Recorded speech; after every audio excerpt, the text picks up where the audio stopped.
Based on a true story, where you believe what you want. People are often under a false misconception that graveyards are scary at night. Well, they're not. Church is more frightening. I discovered this when my great aunt passed away. It was so hard to watch her grow weaker by the day. I took care of her every day, and my heart was breaking, knowing that she was going to leave me. I didn't want her to go. I wasn't ready for her to go.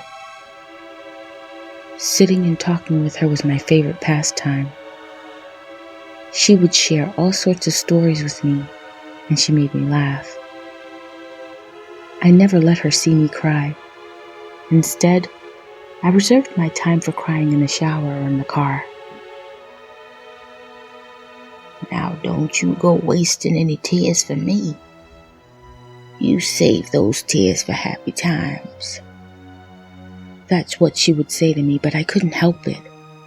Her doctor said it was going to be any day now, and she took me by the hand and said, I've been saving up money for you, baby, and I want you to have it. I hid it somewhere in the house where no one would find it. You done took such good care of me, I wanted to leave you a little something that you could have. I want you to do some nice things for yourself, since you dedicated all your free time taking care of an old feeble lady like me. She was about to tell me where she hid it when she drew her last breath. It took me a while to realize she actually left me. The next several weeks went by in a blur. Family and old friends came together to celebrate her life with me. It was beautiful. I can't lie. It felt like I was having an out-of-body experience with my aunt being gone. I almost forgot about the money. Call it divine intervention, but my aunt's voice came to mind about the money. So I began to tear the house apart looking for it, but found nothing. I grew frustrated. So against my better judgment, I consulted a psychic for guidance. He said to me, when you go to church, make sure you lock yourself inside, and you will see what you need to see, and you'll know all that you need to know. I was apprehensive about the whole thing. He wants me to go to St. Peter's Church, hide somewhere and get locked in? But what choice did I have? I needed that money, so I did just that. I looked so stupid sneaking into the confessional box and getting locked in for the night. What on earth am I doing here?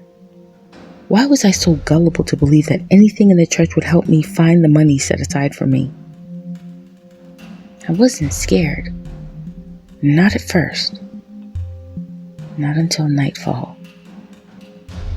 Something about being in the confessional box scared me for some reason. Every now and again, the silence would be broken by the occasional creaks and pops from the floorboards. I kept checking my watch, but nothing happened. So when I thought it was safe, I crept out of the confessional box and just stood in the sanctuary. Suddenly, the heavy wooden doors opened.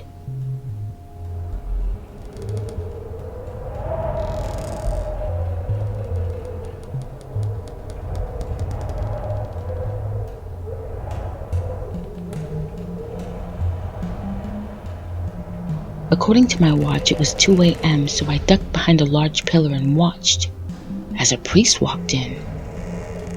What on earth is he doing here at this time of night? Is there going to be a mass? He left the doors wide open, and the moonlight filtered in, illuminating the aisle. The priest took great care not to make a sound as he lit candles at the altar as he prepared for Mass. I had no idea there was going to be a mass tonight. But slowly, people started to filter in. I can't believe this. There's going to be mass tonight? I felt like a fool for sneaking into the church like this. I'm gonna give that psychic a piece of my mind in the When I saw someone familiar, my mouth hung open. Grandpa? My grandfather spotted me and smiled. I froze. My grandfather has been dead for some time now.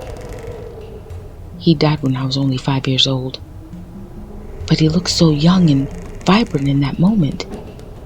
He walked over to me and asked, "What are you doing here? You shouldn't be here." I was filled with confusion and my head ached. Am I dreaming? I said, "Grandfather, I was told to come here and speak to Auntie. She left me some money, but I don't know where she hid it. She was supposed to tell me where it was before she died." Ah, yes. I have seen your aunt, but she's way behind.